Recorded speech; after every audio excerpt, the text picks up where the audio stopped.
Hello, everyone, and welcome to Wisdom Wednesdays. Nice to see all of you here. Hi, Graham. Hi, Dana. Hi, Ian. Nice to see you again, Urugaya. We're so excited for your talk. And as always, before we go on to our talk for tonight, we'll start with a little icebreaker. So today's topic is spirit versus matter, and the question of can anything be eternal in a temporary world? And we'll go deeper into that, but I thought this would be a nice question or something to think about. But if time could pause for you during one moment in your week, anything that you do really like to do, when would when would you choose that time to be? An example could be like sleep or when I'm spending time with family, I would just want to pause the time and take it all in, or any other perspective that you want to take this question with is welcome. So, yeah.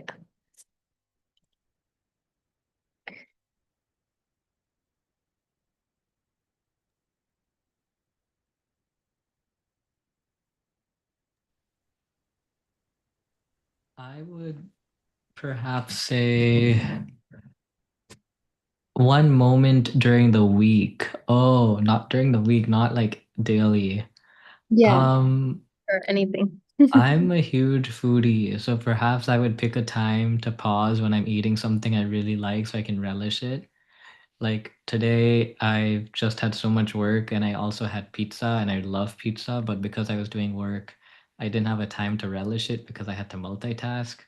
So if I could, I'd pause and relish the food I'm eating. Yeah, that's a good one. My parents always tell me to eat slowly so I can relish it. And I second on that. I would also pause on food. Anyone else want to share? And this food reminded me, like just recently my grandfather sent me a video and it's some Harvard professor who's, I forget his name, but also a Catholic, although it wasn't related to that video, but he does have other like more religious videos. But the title of the video was like something about embracing boredom. And the point was, we're always like stimulating ourselves. We have like 15 seconds while waiting at a stoplight or to cross the road, and we have to be on our phone, like absorbing some content, or in the bathroom, like taking our phone, or like any. And he was saying, like, to embrace boredom is like, if you're like exercising and usually like listening to some music, just like try doing it without, like, spend time alone with yourself and your mind. And then so many uh, wonderful ideas can come in the mind, actually. Like you can get a lot of clarity, although it's a bit like uncomfortable sometimes. And you're saying, like, if you're like driving to work, just try to like just be present with yourself, or like eating food, that was another one. And actually I tried this recently. I've been like trying to unplug and unstimulate and just like be present. Or like here in Mhm. my world we have like a small land. Well, it's not ours, it's a friend of ours, but we're growing vegetables. So usually I'll go in the garden like maybe 1 hour a day or more when I can. And I Mhm. would usually like put something and listen, but I've just been trying to just be present. And just the food thing reminded me, because also with food, like just to be present. And it's actually really interesting how I actually felt like so much clarity comes, and so many like interesting ideas like come in the mind when I'm just like not stimulating myself. So Yeah. somehow that like this food thing reminded me of this, but it also like, well, when I first saw the icebreaker, it was like if time could pause for you, because I always dream about this, like if I can freeze time, what will I do? So I didn't see like the next part of the thing. So the first thing was like, if I can freeze time, I'll be like straight in the bank, like taking all this money, you know what I mean? Just like everyone's paused and I'll just go in and take all this money. No, but then it's like one moment during the week. So recently I tried this thing like where in the morning, Mhm. I mean, I usually do some meditation anyway, but I just was just like sitting, no stimulation. I wasn't even meditating. I was just like breathing.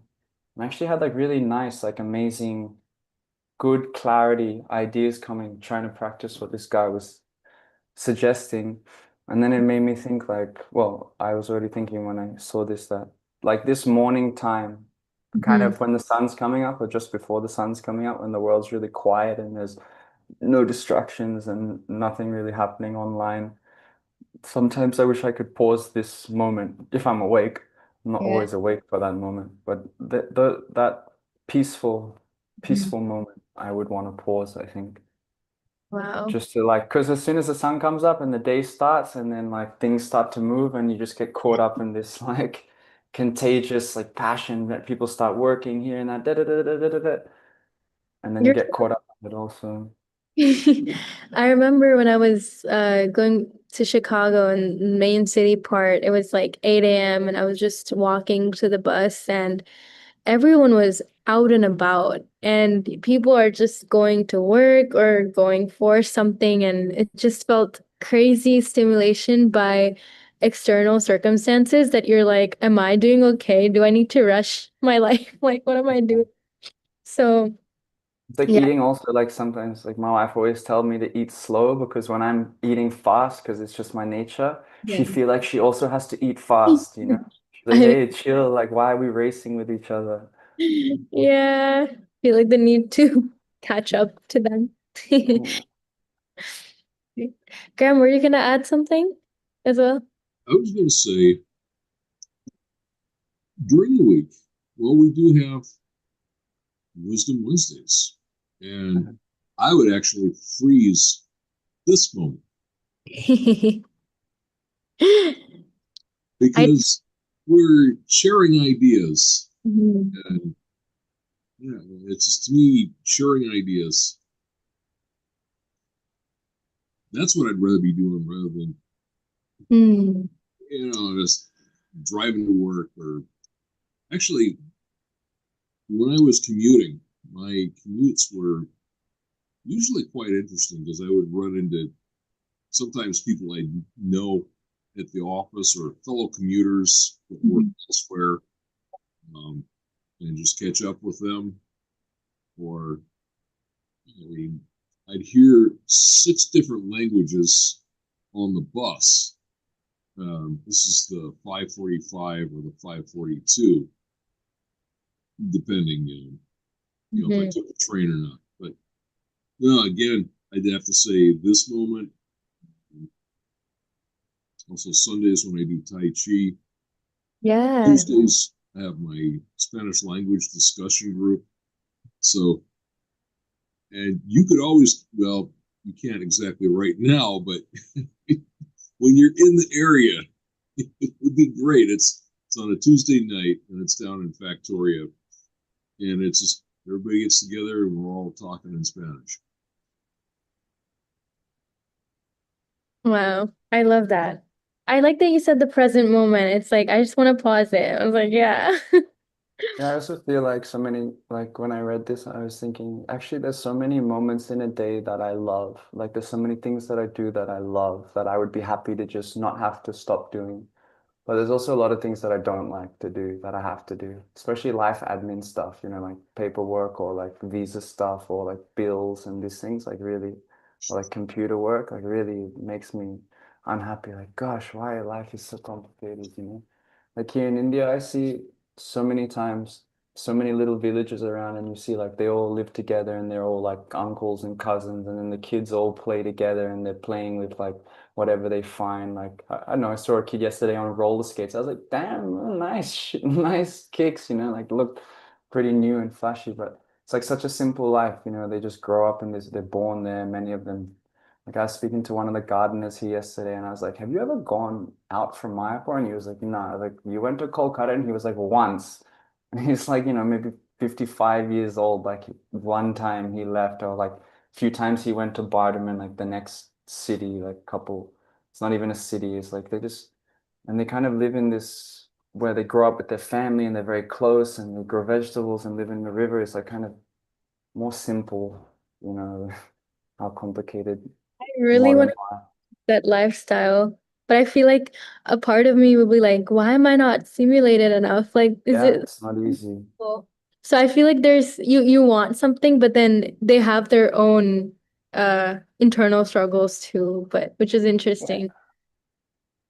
I mean, grass is always green on the other side. Like, they're probably looking at like the way that we live with like, modern things and nice bikes and big apartments, and they're probably thinking like, oh wow, like they have so much, maybe I'll be happy. I don't know. But Yeah. there's always trouble, challenges. Everyone have to go through challenges.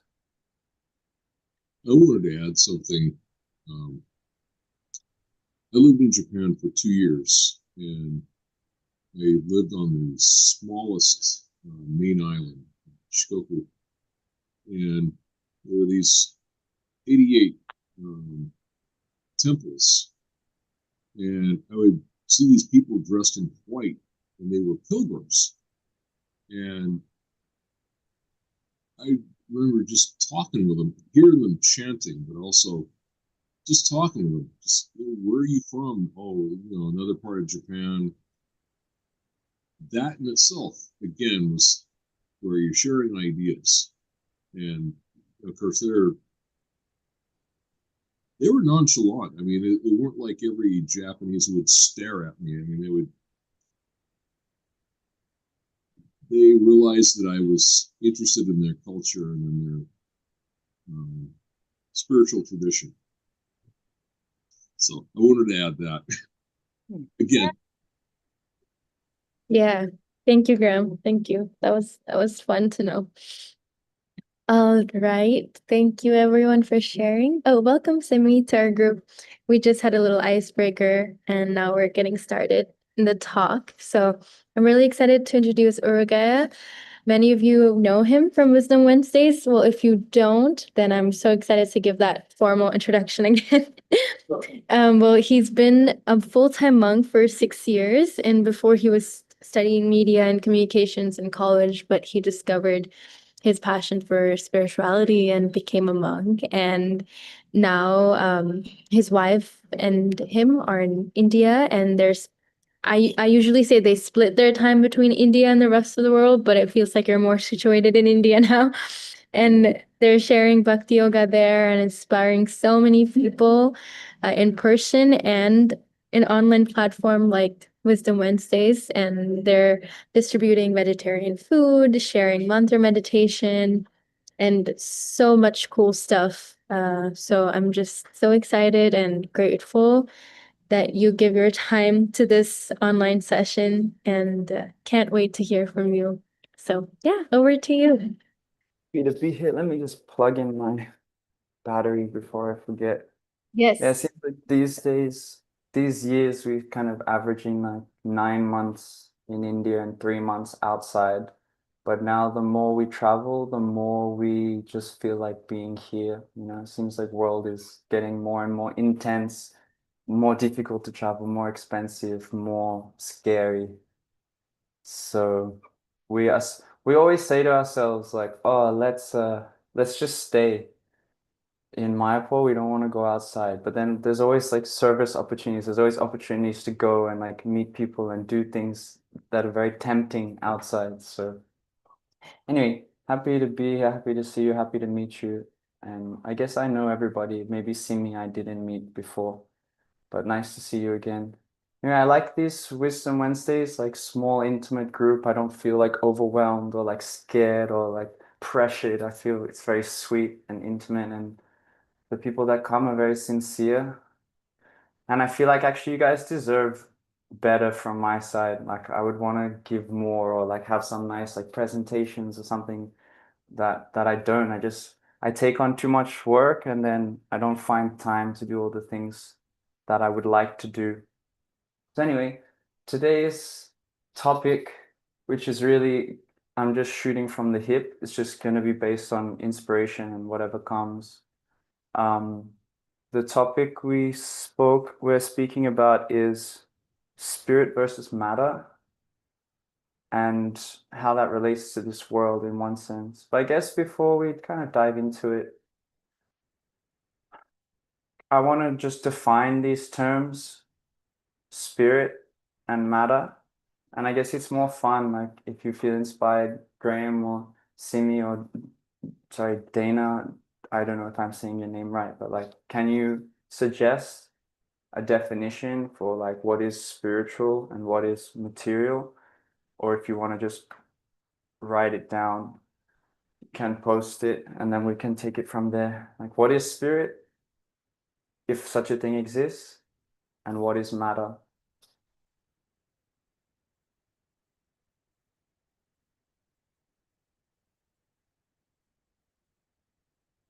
Anyone will suggest, or is everyone shy to speak now? We broke the ice and now it's quiet.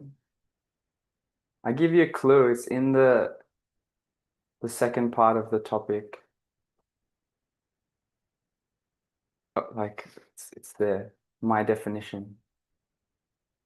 All right. Anyway, I'll It has just. to it has to do with what's permanent and what's not permanent. Yes. You guys, well done. But anyway, you guys are like the hosts. Of course, you know that answer. Nah, but it's okay. We go. Simi, energy. But I guess in that sense, like everything is energy, right? So then is everything eternal?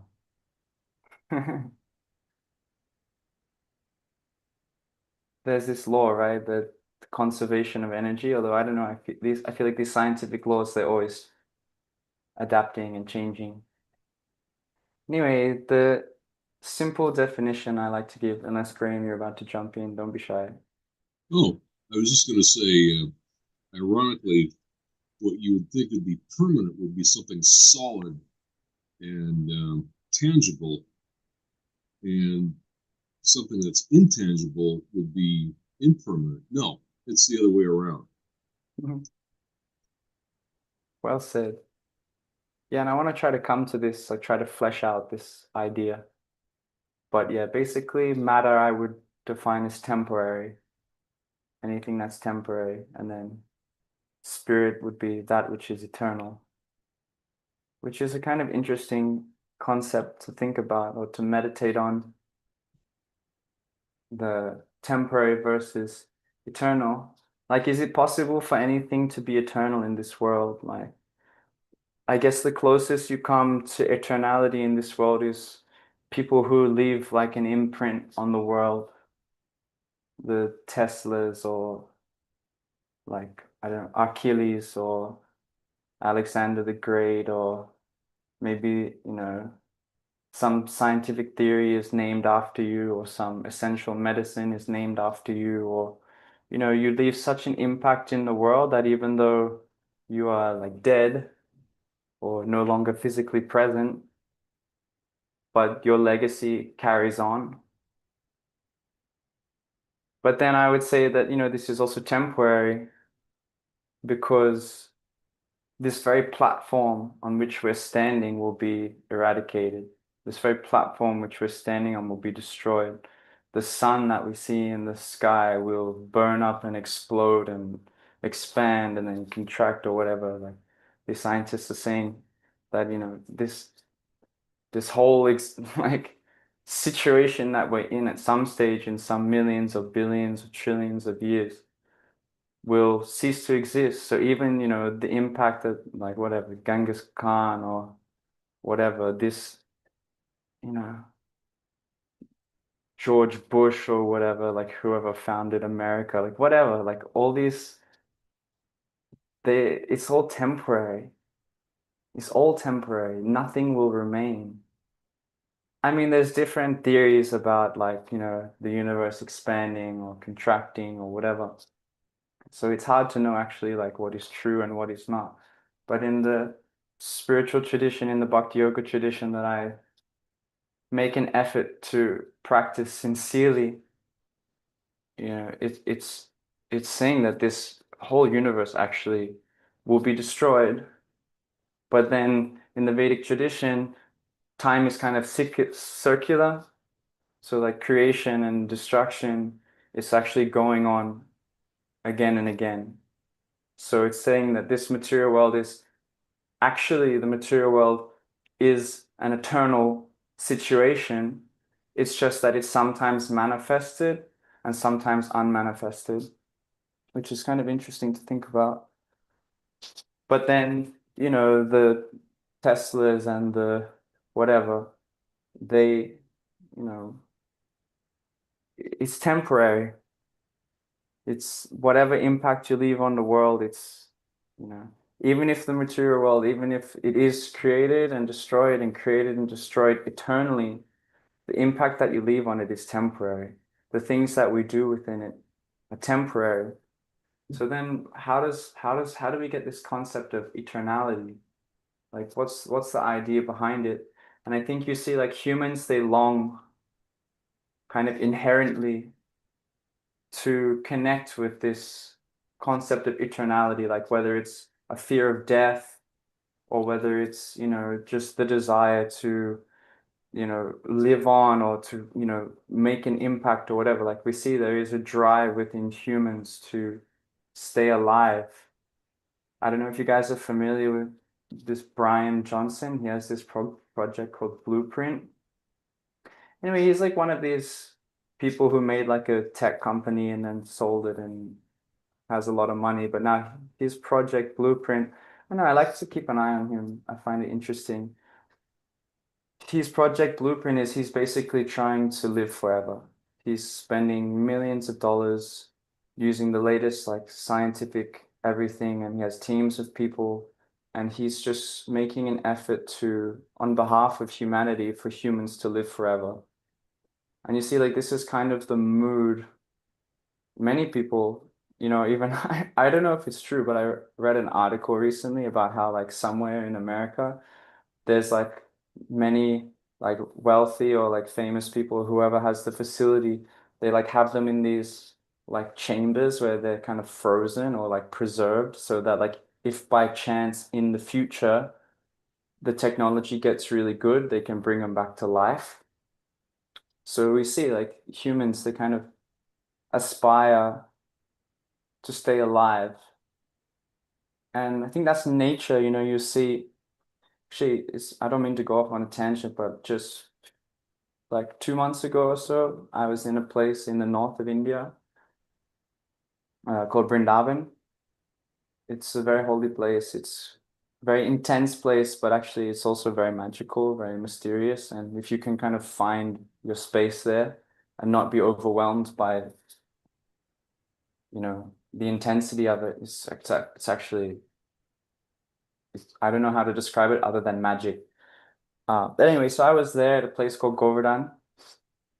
I was staying in Radhakund, and also a very holy place. And then there's the town there is called Govardhan. And pilgrims, they go there and they walk around this Govardhan hill. It's like, I think 23 kilometers. So in miles, it's probably like 16 or 17 miles. It takes like around 5 hours, or depends how quick or slow you walk. It takes me around 5 hours. So anyway, I was coming around and I got to like the halfway point, and then you turn back and you come back to where you started from the other side. And it was crazy. There was like two people, one like kind of in her 30s, 40s, and then like a bacha, like a teenager, 14 years old or something, or 13. And so there they have wild pigs. And this guys had somehow managed to catch one of these wild pigs. And of course, they were going to take it home and eat it, right? And this pig was just fighting for its life. And it was very overwhelming because in UP, Uttar Pradesh, and then just next to it is Rajasthan. And actually, that part of where I was, I think it crosses the border into Rajasthan. But anyway, that place is like very like traditional culture, and many of them are very strict vegetarians. Like a lot of the people there, a lot of the sadhus, the saintly people and the monks that live in that area, they don't, they do what's called maduka. It means they basically beg for their food because they're renunciates, and the idea is like they don't want to really do any like actions. They're just using all their time for meditation, and they just go around and just beg for some roti, like some flat bread, and then whatever if they get some sabji or some milk or something. Like they're very detached. They just eat to fill the belly and then carry on with their life. Um, But there, it's famous for Maduka because, of course, they're very strict vegetarians, and then pretty much everyone there is a vegetarian. But then you get these like pockets of, they eat pigs or whatever, these tribes. So anyway, these two, somehow they managed to catch a pig, and it was very overwhelming because there were a bunch of us like onlooking and like, should we do something? Like, this is really intense because this pig was freaking out, like, "Ah!" and I was also kind of like looking. And then anyway, the reason it came in my mind was because you see like this pig fighting for its life, like the drive to stay alive. Like none of us want to die. It's our instinct to survive. But the reason it's an interesting story is how it happened after this. Like one bull came and started like charging on these guys. So in like Indian culture, like Hindu culture, even in Bhakti, like the bull represent dharma, like justice and dharma. And it was really kind of interesting how this bull came out of nowhere and started like charging on these people. And this dude was like smacking the bull and it was like fighting with them and it actually managed to like smash them that they had the pig in a bag and he like fell off their bike and the guy got out of the bag and it's like he saw the daylight and he was so shocked. And then this bull just gave the pig a smack and he ran away. But it was really mystical how it happened because, sorry, there's some feedback. It's really mystical how it happened because this, like, through my eyes, through my subjective experience, it was quite mystical how this, like, dharmic, like, bull represent dharma, and then he came and, like, kind of saved the pig. It was really like, and I was also telling the pig, like, when he, like, frees, I was also telling him, like, run, bro, run. What are you doing? Like, get out of here. Like, go save your life. So you see, like humans want to live forever, and now like there's all this talk about like expanding to other planets, and now the human is gonna live for like 1,000 years. They're like already born, and now I saw something yesterday about how now they're like trying to alter like one company in God bless America, trying to like alter the DNA of like embryos so that like they don't get diseases and this and that and like so. I don't know, I always consider myself to be optimist. Like usually the cup is half full for me, but for me there's like a certain amount of attractiveness to the concept of death. Like there's a curiosity in me because I've from a young age I was always inclined to spirituality and just the way that my life evolved, getting into yoga and meditation and also like other substances that triggered certain realizations or like, experiences that made me deeply on the core of my like conscious capacity believe that this body that I have is temporary and that I myself exist beyond this body, which means that, if this body dies, I will not die. I will live on. And this took me to meditation, took me to yoga, to mantra, and then eventually like discovering the Bhagavad Gita and the Hare Krishna Maha Mantra, like my main mantra for meditation. And then the Bhagavad Gita, it begins like from the second chapter where the teachings begin. The first chapter is context, it's like setting the scene. And then the second chapter, like the very first thing that Krishna teaches to Arjuna in the Bhagavad Gita is Dehino sminyata dehe kumairam yovanam jara. That like this deha, like this, you don't have this body that you have is temporary, it's constantly changing and then eventually the body will die, but you, the soul, will exist. So we see like across human nature, there's a strive towards living forever. And then if you go like one step more into like religion and spirituality, then you see like throughout these traditions, there's always this like emphasis on like a state that is eternal, that's not temporary, it doesn't have a beginning and an end, it's eternal, and that you also are eternal. And this is like kind of what humans are striving for. So, if that's let's take it like as a hypothesis or whatever, that you're not the body or the soul, then so what? Like sometimes I think like all these people that want to live forever, I kind of think like why? Like I don't know if I would want to. Like I don't know if I would want to stay so long in this material world. Like me personally, and this is why I brought up that I usually find myself optimistic, but maybe this is like the pessimism in it. Like there's so many beautiful things in life. There's so many wonderful things, but it seems to me that this world is like full of nasty things, on this planet.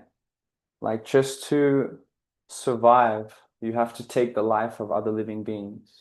Like if you look at the food on your plate, you had to kill just so you can stay alive.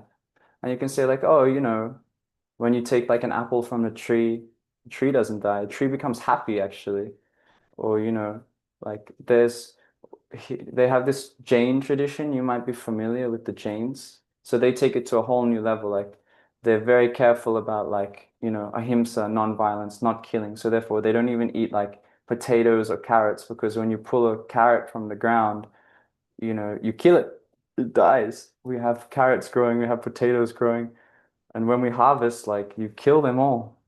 And even, our garden is organic, so we're not using any chemicals. So you have to do everything by hand. And like, you have to weed, right? You have to remove like all the grass and all the plants that come up that is not your crop, because it steals the nutrients from the ground and then the crop gets damaged. So you're like literally like killing all this grass. You might think like, why does it matter? Like, why is it? Or like, so this morning we do a service here. We cook like big, like little bowls, like around 2,500 little bowls. But when you go in the village, they take their big for their uncles and their cousins and everything. It's around 400 people we're feeding. And so we cook on wood fire. So I was away for some time and we just came back a few days ago. So like a lot of my wood, the termites came inside. So then it's like we like smacking the wood to try to get the termites out, to save as many as you can before you put it in the fire. But there's so many inside, it's like what to do. Like this world is just full of horrible, nasty things, actually. And I don't mean to bring like a depressed mood. It's just the reality of the situation. Therefore, like, like how long do you want to stay around in this world? Like there's an element of like excitement. I feel like my whole existence is preparing me for the moment of death. And that's like, it's not that I'm like morose. It's like almost exciting. Not that I want to die, 'cause I'm not ready to die. My consciousness isn't ready. But if we take this principle to heart, if we accept that like, okay, everything in this world is temporary, therefore it's like kind of unimportant in one sense, but then there is like an eternal aspect to life. So let me like shift my focus towards eternality. Let me live my life in such a way that it's like aspiring towards eternality, but not in this temporary world. Because even if humans figure out how to live forever, like, how much, the sun's going to explode, your planet's going to, okay, we'll go to different planet, this and that. But like, I feel like there's a certain amount of beauty in, you know, approaching your inevitable death. Like, and there's another verse in the Bhagavad Gita that says, Yam yam vapi smaram bhavam tya jatyante kalevaram. Yam yam vapi smaram bhavam. Smaram bhavam, like smara means like remembrance or meditation, and bhavam is like the mood. So yam yam, like whatever your meditation is, tam tam, then like that's kind of what will manifest at the time of death. So whatever you cultivate throughout your life, the consciousness that you cultivate throughout your life is what you manifest at the time of death. So, there's a lot of this like law of attraction and things like this people are interested in.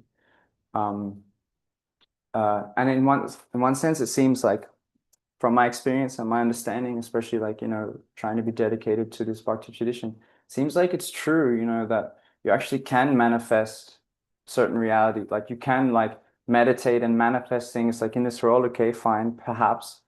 But, seems like we do have this ability, this power to like manifest our our own realities.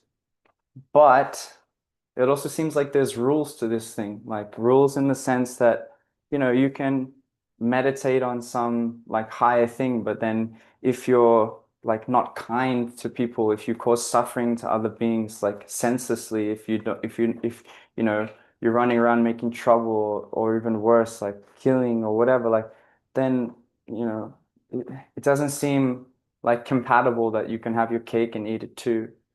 And that's why like the bhakti tradition that I follow, it brings in the eternal element into your everyday, every action, actually, everything that you do, so for example, like my garden for me, although externally it may look like just, weeding and everything, it's actually worship, it's actually meditation, it's actually like, a focus on eternality. It's not just growing food to fill my belly or feed people. It's actually a meditation. It's like, oh, this garden exists. I didn't manifest these like dirt. I didn't manifest these seeds.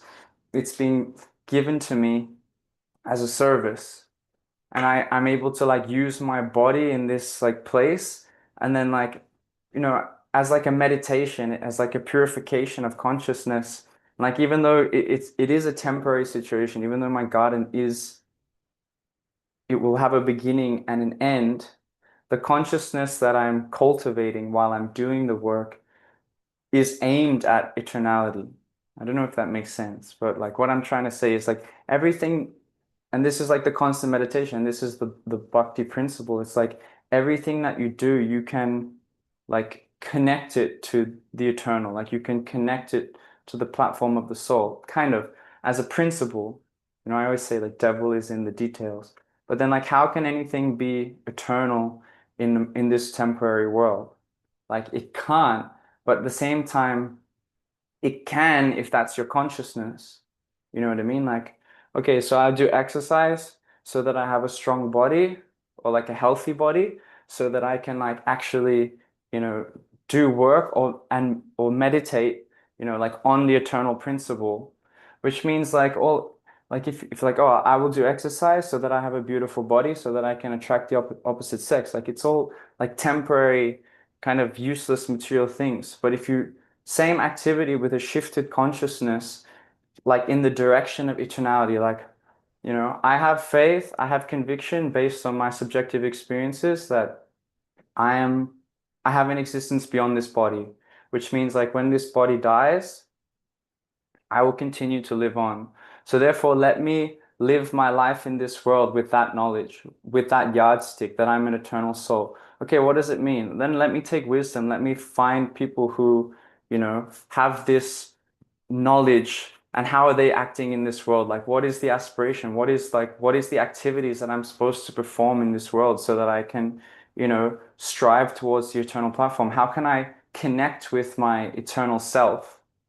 And therefore, like we hear about like meditation, we hear about yoga. Like the whole point of yoga isn't so that you can have like amazing body to do things in the material world. Okay, it's a little bit, but the point of yoga is so that you can actually sit and meditate. Because when you sit and meditate and you actually like, the senses are controlled, the senses are not attracted to the sense objects. The mind is peace, it's not oscillating, it's not going here and there, the mind is calm. Then you can actually like rise above the mind. So you kind of, the body is peaceful, the mind is peaceful, and then there's like, different layers of consciousness, and you can actually experience a state of existence beyond the body of the mind. And then when you have this experience, then it gives you conviction like, hey, you know, there is more to me than this body and this mind. There's actually a state of being higher, and it seems like that is the actual reality. This is like some filtered down, reflection, or, some situation that's come like as a result of me having this higher state of being. Somehow or other, I've come into contact with some material energy. I have this vessel, I have this body. Maybe, I'm here because I'm supposed to get lessons. These lessons are supposed to help me like, learn things, my consciousness expand. I get the information and the wisdom and the experience that actually like helps me overall. Like it's not just, my parents love each other. I was born, and then like from my body, my brain came together, and from that came consciousness, and therefore like I'm here just because, the material energy works in such a way, nature works in such a way that like, you know, when two, people have intercourse, then a child is born, and then I'm just here. It's like, no, there's you like you have a reason for your existence. You have a purpose. There's a reason why you're in this place at this time. And if you can shift this consciousness to like actually everything is in harmony, because that's the highest state of being. That's like the eternal platform. It's like harmony, where here everything seems like disjointed and disconnected. But then if you shift the consciousness, like aspiring towards like that spiritual platform, like eternal platform, then every interaction, every event, every conversation, everything can be an impetus for you to go towards that platform. Like if that's a shift in consciousness, like it's not super super relevant, but maybe it works. Like yesterday, I had an experience. I was so tired. Like I had a really really hectic day, and then I had a meeting in the nighttime. Because I just we here the way we make money here, we make and sell ice cream wholesale, and I rent a place like just next door. And anyway, we've had some business discussion with them, and he told me to come at 6, and then I tried to like go past without having to talk to him because I was so tired. I didn't want to speak to him, and I have to pay them money. I didn't pay rent for like 6 weeks, and then um he's like, hey, like he want to make contract. He want us to sign this contract, which I also want, and we need to do it. We've just been lazy. And he's like, hey, you want to sign it now? I was like, yeah, yeah, we can sign it. And I had it on my phone. I had it upstairs printed already, but I had it on my phone. I was like going through it with him. And then on the contract, I'm seeing like, hey, the rent is too high. Here it's 3,500 rupees, but it's supposed to be only 2,500 rupees. And I was telling him like, oh, here's a mistake. It's only 2,500. He's like, no, it's 3,500. And I got upset. I was like, bro, you said before I left 2,500. Now you're changing your word. He's like, no, no, I never said. And I got angry at him because like I thought he was trying to cheat, because in India, like for foreigners, they always making trouble. But these guys are pretty honest, actually. And he's a Muslim, and I'm so glad I didn't say it, because like from my mouth, like in my mind it came, but I didn't say it. I almost told him like Allah saw you say it, Allah heard you say it, and now you're like getting greedy. And I didn't say it, thank God. And then I was angry and tired. I was like, I'm gonna bring the paper and I'm gonna show you. And then I quickly just like called my wife, and she was like, you crazy guy. Like, no, it's 3.5. And the reason I got confused is because my rent just changed for our kitchen where we give out meals, and that's 2,500. And I just paid rent for that. So somehow the number got mixed up in my head. And I yelled at this guy. And then I was like, oh no. And then I went back and I really like fell, not literally, but I really was like so sorry. And even this morning, I felt so bad. Like this poor guy, like he didn't deserve it at all. Like, and I wasn't that angry, but it was just embarrassing, like, that I got so angry. And it's like, and I immediately went and said sorry. And this is something that helped me so much in my life that I learned when I first like was living as a monk. This guy that I really didn't like. Well, he's okay, but at the time I didn't like him. Uh, but he gave me a really good piece of information. He told me like if you ever did mistake, or if you're like fighting with someone, and he said even if it's not your fault, you should go and apologize to them. And that doesn't probably apply in every situation, but as a principle, that's something that helped me in my life a lot. Like any like dispute, you're fighting with someone, it's really awkward. You just go and say sorry. And then if they're still bad, then at least from your side, you can be free. I did my duty, it's done. So anyway, I went really sorry. Like I'm really, really, really sorry. I'm so tired. It's not my fault. But anyway, the reason I bring the story up is because like for me, like even going and apologize, like it's also worship, it's also meditation. Because the thing is like we can't be having this like it's not acceptable to have this like bad emotions, like to be angry on someone, especially when it's not their fault. So like even this situation was like a lesson for me, it was an opportunity for me to grow. It was an opportunity for me to develop as a person. It was an opportunity for me to like, you know, identify like things within me that are not favorable for the ultimate expansion of my consciousness and like my progression towards eternality. And it was an opportunity for me to then go and like do the right thing and like show humility. Oh, that's probably not the right word, like not humility, but like sincerely like apologize, like to be sorry. And that exchange, like he was so happy and he was feeling so bad, and he became so happy. And then so you see like even like a seemingly like awkward or like irrelevant like business transaction between two humans, like it's also an opportunity to grow. And then you can see like, you know, everything is, or many things are actually opportunities for us to expand. And then I don't want people to get mental like with like omens and synchronicities. Like I love synchronicities. I love these opportunities where like things happen and it's so synchronized with your consciousness that it's like seems like a divine symbol. Like I live for this. But then like, you know, a bird landed on this side, or like the ants are going like this, which means like the energies are shifting. Like things like this, I think it's not good to get like mental, like overwhelmingly. But at the same time, like I do live by this principle where everything is an opportunity to grow. So the way that this like topic of matter versus spirit, or like temporary versus eternal, and can anything eternal exist within this world, like the way it manifests in my life is like what's eternal in this world is the living entity. And my meditation, which, you know, there's a history to me coming to this stage in my life, but now I'm in this bhakti tradition, is like, you know, living beings are in everything, like all the trees, all the grass, like all these grass that I'm like killing. I feel a little bit bad, but what to do? It's like, that's just the unfortunate thing about this world. But, you know, they're also having souls, they're also having existence, but like the most important thing is like you and your soul and your existence and your ultimate progression towards eternality.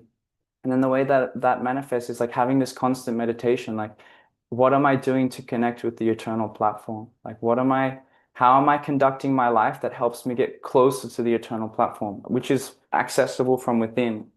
You know, that's why like it is nice like to do meditation, to do chanting.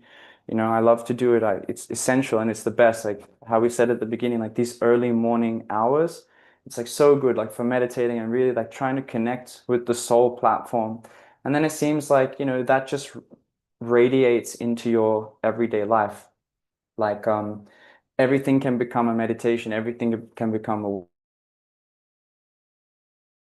worship. Like now we're cooking and going in the village, but it's not just like feeding people's bellies. It's trying to connect with them on like a higher platform. Like it's a loving exchange. Like we're giving meals and they're super happy, they're accepting, and then there's this exchange where it's like it's not based on the bodily platform. Like we cook with love and then we offer the food. Like we understand like all these ingredients came to us, we put it together, and now we're like offering it back. And then we're distributing this to the people like with the proper mood and the proper consciousness.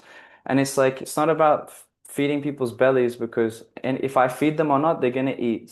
They're not gonna starve to death, not right now, these people, this, you know, but they're so happy to have this like exchange. It's exciting, it's fun.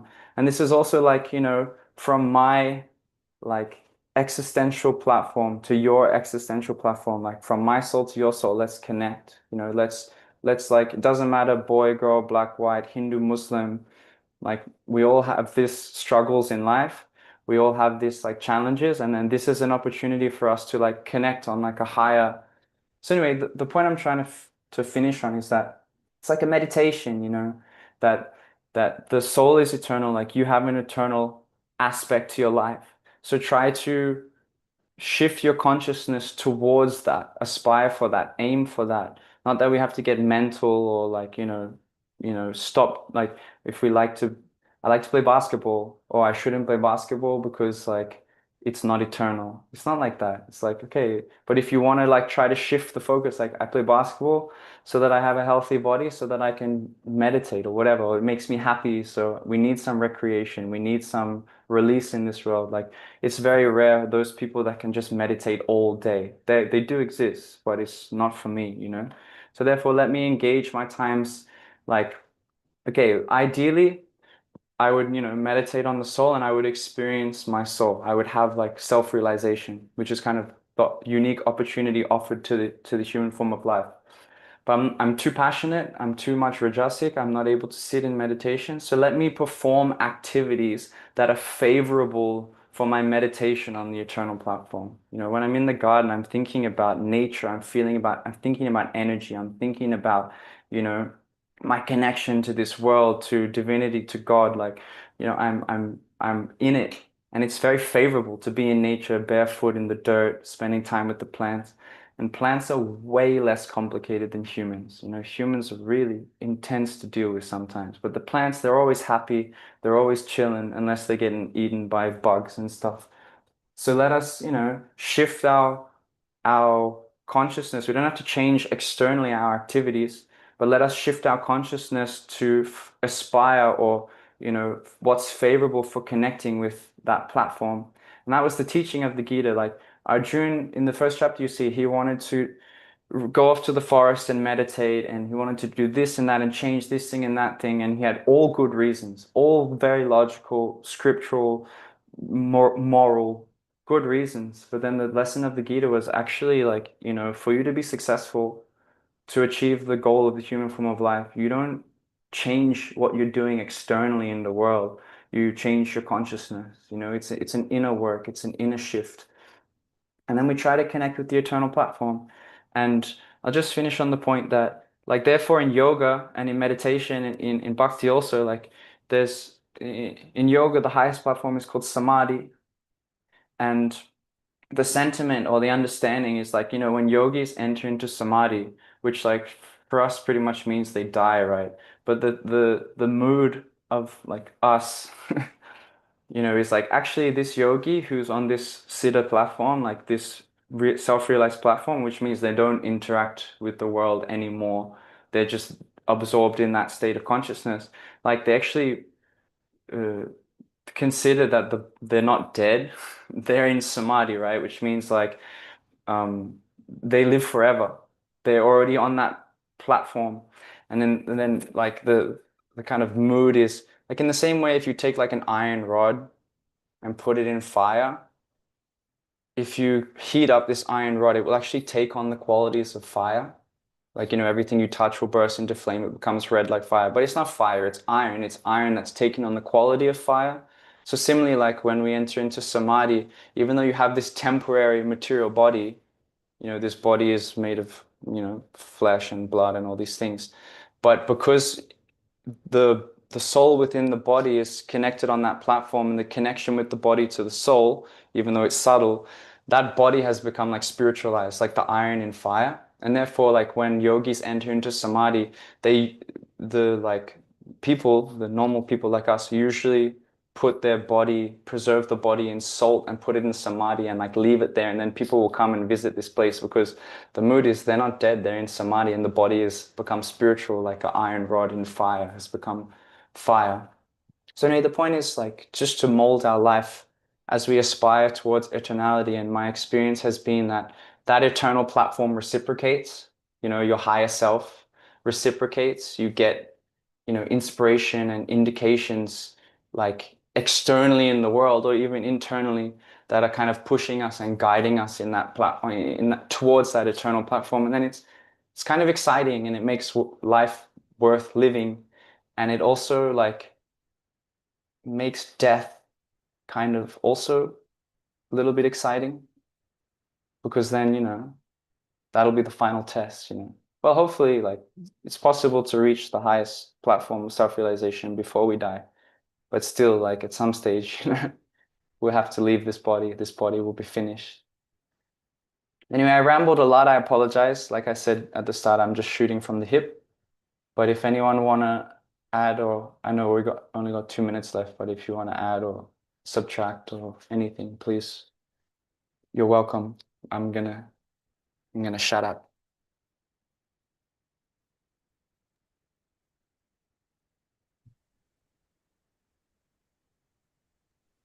I really like the point you made that we need some recreation and release in the world. I think that's so Yeah. important. You know, Krishna says in the Gita that a yogi is one who's balanced in their eating, their sleeping, their work, and recreation. He mentions like they also have time off. Like to recharge and heal and things like this. I think it's really important also. And therefore and therefore it's like a green light for you to have recreational activities that are inspiring and it's still push you towards the eternal platform, you know? Like you can still connect it because you do have a material body. You got to work with it, you know, and you have a mind. If your mind is always disturbed, like these days I've been so busy and then it just exhausts me, you know, and my mind gets disturbed because there's not enough time in a day to get everything done that I would want to do. Like I would want to prepare better for this talk. I would want to be more prepared. I would want to have like some nice presentation with visuals and things, but I just don't have the time. Didn't make the time. Wasn't a priority. I mean, it's a priority, but other things. So we also need recreation. Like I went and played basketball 2 days ago. You know, 2 hours I was playing basketball. That 2 hours I could have not played basketball. I could have made a presentation for today's talk. You know what I mean? But I need the release. I need the stress out. I need the, you know, it's just we have material body, you have to work with it. What to do? And it's still yoga if you connect it to the eternal platform. It's still like almost spiritual if you want to argue in that direction, like almost, because it's like you're using it to help you go to the eternal platform. So you connected basketball to the eternal platform of the soul. Well done. Yay. That's the cool thing about yoga. I'd have to say, yeah, to expand on that, that's why I do Tai Chi. I try to do it more than once a week. But yeah, as you were saying, there's not enough time in the day to get everything all done. But Tai Chi is a form of meditation, especially, you know, just to borrow on what you're saying, you can make it a form of meditation. Yeah, and therefore like pretty much everything. And I wanted to get into that actually in the talk, like that you can come up with some really funny things. Like how can you like spiritualize this? We don't have time also, but like how can you connect like this activity to like the eternal platform? Because we could probably think up a lot of stuff. Like, because my point is like, you know, everything can be meditation, everything can be an opportunity for you to go closer to divinity. You know, like everything is an opportunity, but then there must be some things that on. And I would argue like those are things that you would consider like karmic or like, you know, if you want to use religious jargon, like sinful things, you know, like hurting other people, being nasty. Like these things are very difficult, if not impossible, to connect to the eternal platform. And these are the things that create bondage in the material world. Like, well, and at least if you follow like yoga tradition, like Simishi posted, how about karma and cycle? Like that's the point. Like, you know, I mentioned in the presentation, like we can kind of have this capacity as spiritual beings to manifest our reality, especially our next reality. But at the same time, there's rules, which means like, you know, if you're nasty, if you treat people badly, if you're, you know, very sinful, like murderous, you know, rebellious, nasty, then you didn't get the lessons, you know, you didn't come to the spiritual platform, which is full of love and variety of spiritual emotions and, you know, divine qualities. Like, you know, you didn't understand, and therefore you have to keep going through. I mean, this is my understanding till now, especially like with the Praman of the Vedic tradition, like means Vedic tradition also mentioned this, like, you know, you keep getting these lessons, you'll take birth again and again, all through different species of life until you get the lessons that you're supposed to. And once you really like assimilate them, oh, like, okay, then you like keep leveling up in your consciousness till you come to the eternal platform, you know. And if you don't, then it's again and again and again and again until you figure it out. And that's why, like I was saying, like the situation that we're in is actually perfect if we can shift our consciousness. Like I'm in this situation, you know, because of karma, I'm in this situation, but this situation is here because I need to learn. This is I'm supposed to learn. I'm supposed to go through this so I can ultimately evolve, you know. So like I saw Simi, she posted how about karma and the cycle, like I mean, that's it. Like karma is, you know, in bhakti and yoga, especially in bhakti. I mean, I'm not doing, it's not so sincerely doing other forms of yoga, but in bhakti, like karma isn't really a thing. Like karma is existing within the material world. It's like, you know, if you're doing material things, but if your consciousness is connected to the eternal platform, to divinity, then karma is like, karma is, there's 5 topics in the Bhagavad Gita, if I remember properly. Karma is one. Anyway, I don't want to go into this because we're also running out of time. But anyway, karma is temporary. It's not eternal.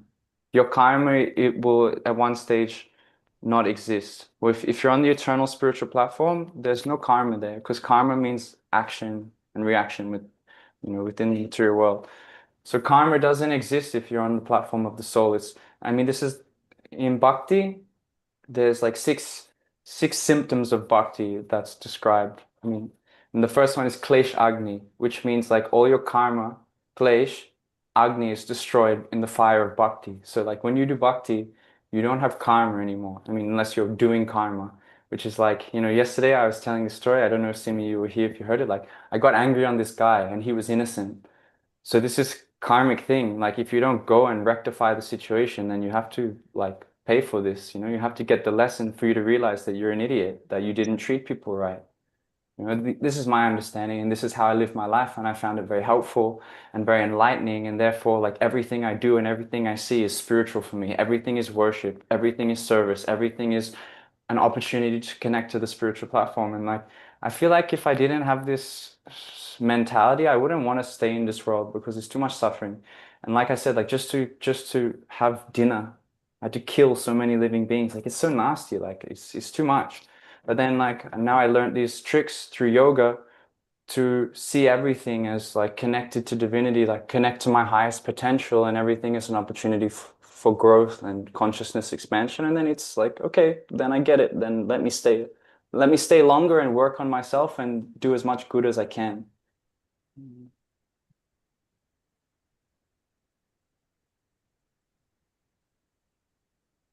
So yeah, that's but yeah, karma, I don't worry about karma. Me personally, I don't worry about karma because I do, I aspire for bhakti, I aspire for the soul, and karma is not a part of my meditation. Karma is something within the material world, and I aspire for the spiritual platform. So I only think about karma when I do mistake. Like if I'm driving and I yell at someone or I get road rage or like, then I think of karma. Or if I'm like, you know, then I think of karma. Otherwise, it's not, does karma only exists for materialistic people? And I'm a little bit materialistic what to do, but I'm aspiring to be the best that I can. Thank you, Riga. That was wonderful. I especially liked your point about that we don't need to change our daily activities, but that we can do it in a platform of that eternal goal. And the purpose can be service also. Like if I'm studying, it could be that I'm serving, you know, as a student. I'm fulfilling my purpose as a student so that I can, be able to serve better or, serve the community better. Or I was thinking like exercise could be that if I'm healthy, then I can continue my service. Yeah. So I really, really liked thinking of life like that because I think there's a wrong conception around spirituality that it's a lot of saying no to things you like to do. So I like that Bhakti Yoga makes things like, okay, here's what you like to do. Now you can dovetail that interest into, service and get a high, Eternalize it. right, eternalize it. I really like that. And I think that's what Internalize it. has been keeping me, it's been keeping me in the process for so long. So I love that you made that concept come to life. And also thank you for sharing your story with the selling and the mistake about the cost. It was Oh really yeah. nice to hear that I'm not the only one. And I like the way you dealt with it too. So thank you. It was so wonderful. I would say that on a practical level, well, to reflect on what you're saying is, in my job, I sometimes I get people who yell at me, and instead of turning around and taking it out on somebody else. Like when I go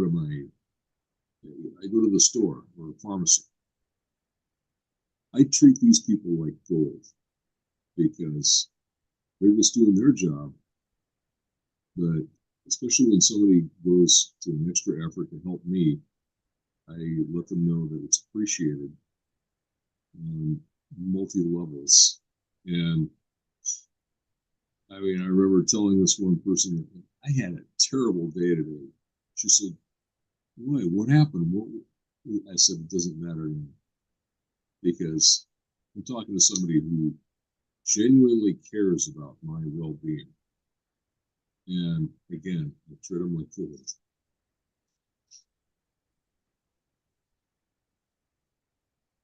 Yeah, humans have this, like, if you notice, I mean, humans are really nasty to each other, but there's something special about like random acts of kindness and being kind and helping each other. There's a special taste in that. And I don't know. I think if everyone lived their life in that mentality, the world could be very different. It's just unfortunately we grow up very selfish.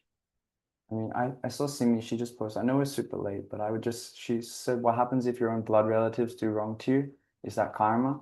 I mean, they're doing karma, yeah, but what are you doing? And I would say, like, from your side, you have to do your duties, which means like you try from your side to rectify the situation. You try to be kind and compassionate without being exploited. And then, like, more than that, what can you do? Like, from your side, you're doing everything right. And then from their side, they're not cooperating. Then you are excused. You did your duties. You know, you've done your dharma. You can't do anything more than that, other than like you need to protect your consciousness. Like the most important thing is the expansion of your consciousness, you coming to the soul platform, you coming to the eternal platform.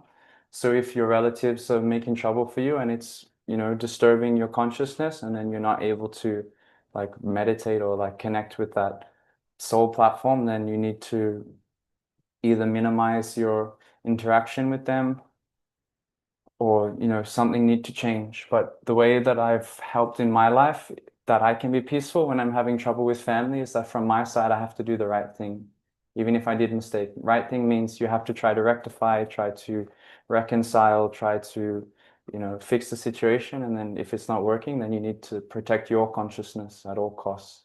And yeah, it's karma. But then like if you're trying to connect with the eternal platform where karma doesn't act, then you're not doing karma. You know, you're behaving on like aspiring for spiritual platform.